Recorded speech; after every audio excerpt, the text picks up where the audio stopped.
غزوہ تبوک کا بھی تذکرہ ہے، غزوہ حنین کا بھی تذکرہ ہے۔ رسول اللہ صلی اللہ علیہ وسلم نے جب دعوت کا آغاز کیا تو آپ تنہا تھے، اکیلے تھے۔ مکہ میں آپ صلی اللہ علیہ وسلم نے لوگوں کو توحید کی دعوت دی کہ ان پتھروں کے بنے ہوئے بتوں کو مت پوجو، تمہیں بنانے والا ایک خدا ہے، تم نے اسی کے پاس لوٹ کر جانا ہے اور ہم اس کے غلام ہیں۔ یہ اسلام کا بنیادی دعویٰ ہے۔ جو اسلام کے علاوہ جتنی قوتیں ہیں، جتنی طاقتیں ہیں، وہ انسانوں کو اسٹیٹ کا، ریاست کا غلام بناتی ہیں، انسانوں کا غلام بناتی ہیں، لیبل آزادی کا لگاتی ہیں۔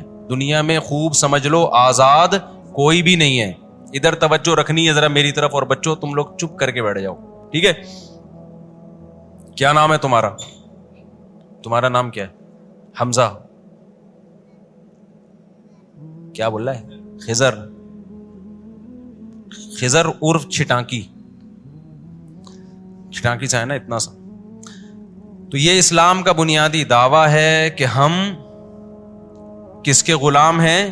اللہ کے۔ ہم نے اللہ سے پوچھ کے زندگی گزارنی ہے، اخپل طریقے سے ہمیں زندگی گزارنے کی اجازت نہیں ہے۔ دو ہی نظریے، یا ادھر ہو جاؤ یا ادھر ہو جاؤ، سمجھ رہے ہو؟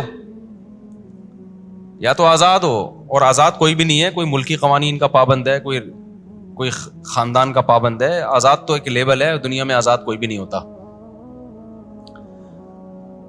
تو ہم اللہ کے غلام ہیں، یہ پیغمبروں کا مشترکہ دعویٰ ہے۔ ہم نے کس کی غلامی کرنی ہے؟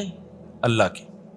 لیکن آپ کو پتا ہے جب بھی یہ نعرہ لگایا جاتا ہے نا، بہت سے لوگوں کے مفاد پہ زد پڑتی ہے، وہ ڈسٹرب ہوتے ہیں، کیونکہ اس میں آپ لوگوں کو کلچر سے بھی نکالتے ہو، آپ زنا پہ پابندیاں لگاتے ہو، آپ شراب کو حرام قرار دیتے ہو، آپ توحید کے علمبردار بن جاتے ہو، تو بہت سے لوگوں کی اس سے دکانیں بند ہوتی ہیں، منجن بکنا بند ہو جاتے ہیں۔ جب بھی حق آتا ہے تو باطل کے راستے میں وہ حق رکاوٹ بنتا ہے۔ تمام پیغمبروں کے ساتھ ایسا ہوا، ہم انشاءاللہ آگے پیغمبروں کے واقعات آئیں گے تو پڑھتے رہیں گے قرآن میں۔ ہمارے نبی صلی اللہ علیہ وسلم کے ساتھ بھی ایسا ہوا۔ اللہ تعالیٰ کا حکم یہ ہے، اللہ کی عادت یہ ہے کہ معجزے دکھانے والی ذات اللہ کی ذات ہے۔ اللہ نے ہمیں جو پابند بنایا وہ اسباب کا پابند بنایا ہے کہ تم نے گراؤنڈ ریئلٹی کو سامنے رکھ کر پالیسیاں بنانی ہیں۔ خوب اچھی طرح کھوپڑی میں بٹھا لیں یہ باتیں۔ آج دینداروں کی کھوپڑی کام کرتی نہیں ہے، مسئلہ یہ ہے، معذرت کے ساتھ افراط و تفریط کا شکار ہیں ہم لوگ۔ معجزہ کسے کہتے ہیں اس کو سمجھو۔ ایک ہوتا ہے معجزہ، ایک ہے کرامت۔ دونوں کی جو مشترکہ تعریف ہے نا وہ یہ ہے خوارق عادت۔ مشکل ٹرم ہے، گاڑی ٹرم ہے، ابھی سمجھا رہا ہوں، گھبرائیں نہیں۔ خوارق عادت، خرق کہتے ہیں پھاڑنا کسی چیز کو، خوارق خارق کی جمع، عادت کا مطلب جو ایک یوزولی جو کام ہو رہا ہے نا، نارملی جو کام ہو رہا ہے اس سے ہٹ کے کوئی کام ہو جائے۔ مثال کے طور پر آگ کا کام کیا ہے؟ سب نے بولنا ہے زور سے، جلانا۔ بندہ آگ میں پھینکا، جل ہی نہیں رہا۔ تو جو کام نارملی ہوتا ہے، جو قدرت کے کام ہے کہ آگ کیا کرتی ہے؟ جلاتی ہے، لیکن اس دفعہ آگ میں پھینکا اور کوئی کیمیکل بھی نہیں لگا ہوا اس میں، تو یہ خارق عادت ہے۔ یہ اللہ کی جو عادت ہے نا اس سے ہٹ کے کام ہو رہا ہے، اور اس کی کوئی لاجک بھی نہ ہو، کوئی سائنٹیفک لاجک ہو پھر تو ایک الگ بات ہے۔ بعض دفعہ ایسے کام ہوتے ہیں بڑے الٹے ہوتے ہیں، لیکن اس کے پیچھے کوئی لاجک کام کر رہی، کوئی کیمیکل لگا دیا یا کچھ آگ ہی نہیں ہے، وہ دیکھنے میں آگ نظر آ رہی ہے۔ میں سویڈن میں تھا تو وہاں ہمارے ایک دوست نے ہمیں گفٹ کی ایک موم بتی۔ وہ موم بتی دیکھنے میں حقیقت میں نہیں ہے، وہ موم بتی ہے، سیل سے چلتی ہے۔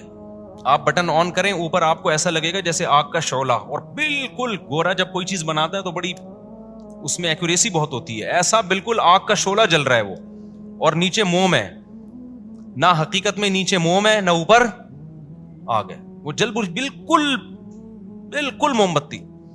اب گھر میں جب مہمان آتے ہیں تو شو مارنے کے لیے ہم نے وہ رکھی ہوئی ہے, وہ میں بٹن آن کر کے یوں کر دیتا ہوں, وہ بالکل ایسے شعلہ ہل بھی رہا ہے, بجھ بھی رہا ہے, تیز بھی ہو رہا ہے, بڑا.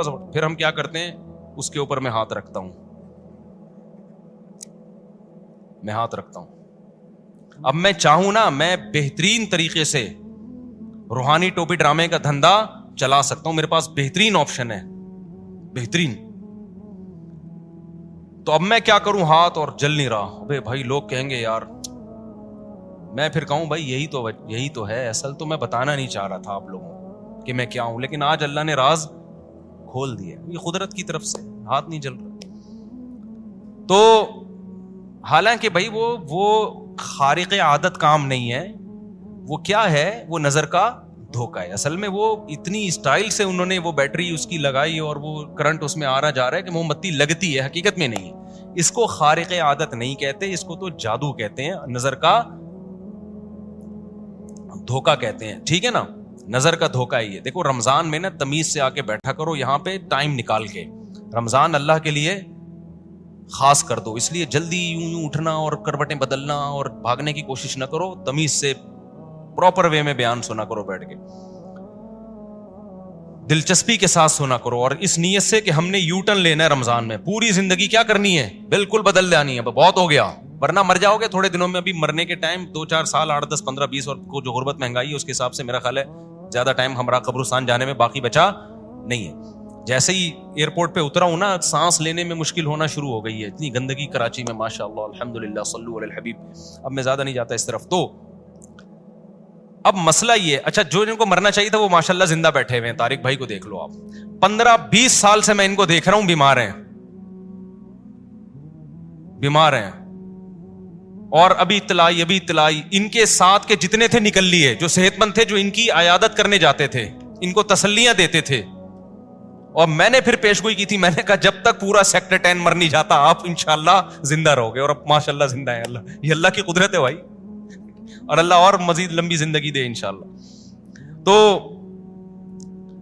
اب کیا ہے, یہ عمل کہلاتا ہے خوارق عادت.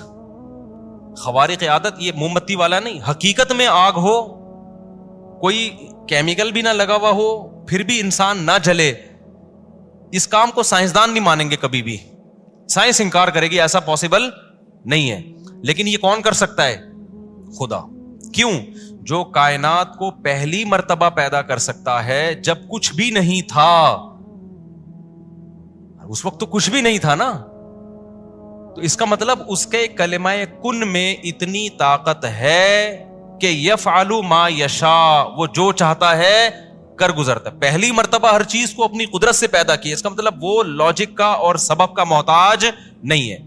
یہ اللہ کے بارے میں بات ہو گئی. مخلوق یعنی میں اور آپ, ہم کچھ بھی کریں گے نا تو ہم سبب کے محتاج ہیں. ہم اگر پیاس بجھانا چاہتے ہیں تو ہمارے کلمہ کن میں وہ طاقت نہیں ہے کہ ہم کلمہ کن کی طاقت سے پیاس بولو بجھا دیں. ہمیں چلنا پڑے گا, پانی نکالنا پڑے گا, پینا پڑے گا, آخر میں الحمدللہ کہیں, کچھ کہتے ہیں کچھ نہیں کہتے. ایسے نہیں پیاس بجھے گی ہماری. تو یاد رکھو, دینداروں نے یہ کر دیا ہے کہ جو اللہ کے کام ہیں وہ اپنے ذمے رکھ لیے ہیں, جو اپنے کام ہیں وہ کس کے ذمے ڈال دیے ہیں, اللہ کے. تو پوری غزوہ تبوک اور سورہ انفال جو آج ہم نے پڑھی ہے, اس سے یہی سبق ہمیں ملتا ہے کہ جو انسانوں کے کام ہیں وہ انسان کرے گا, جو اللہ کے کام ہیں وہ کس پہ چھوڑے جائیں گے, وہ اللہ پہ. وہ آپ نے نہیں کرنے ہیں, وہ اللہ کی مرضی جب چاہے کرے. اب اسی میں یہ سمجھ لو, یہ جو معجزے اور کرامت ہے نا, یہ کہتے ہیں خوارق عادت. عادت سے ہٹ کے کوئی کام ہو جائے تو کبھی یہ پیغمبر کے ہاتھ پہ ہوتا ہے, کبھی یہ کام ولی اللہ کے ہاتھ پہ ہوتا ہے. اولیاء کے ہاتھ پہ بھی ہوتا ہے اور ہوتا رہے گا قیامت تک. اس کی کوئی دلیل نہیں ہے کہ اب کرامتوں کا دروازہ بند ہو گیا, ناممکن ہے. یہ دعویٰ جہالت ہے. اس پر پوری امت کا اجماع ہے کہ جیسے پیغمبر کے ہاتھ پہ معجزے ہوتے ہیں, ایسے ہی اولیاء اللہ کے ہاتھ پہ کرامتیں ظاہر ہوتی ہیں. کوئی جاہل آدمی کرامت کا انکار کرے وہ جاہل ہے ایک نمبر کا. اس کا شرک سے کوئی تعلق نہیں ہے, بلکہ یہ عین توحید ہے. توحید اس لیے ہے کہ کرامت کا ولی اللہ کے ہاتھ پہ جاری ہوتی ہے, لیکن جاری کرنے والا کون ہوتا ہے, اللہ ہوتا ہے. تو یہ تو اللہ کی قدرت ہے, ولی کی قدرت تھوڑی ہے.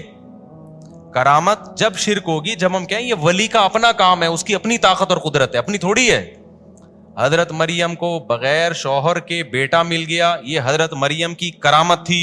یہ شرک اس لیے نہیں ہے کہ یہ کام کرنے والا کون ہے, اللہ ہے. لوگ کہتے ہیں اس کا تو قرآن میں تذکرہ ہے اس لیے ہم مان لیتے ہیں.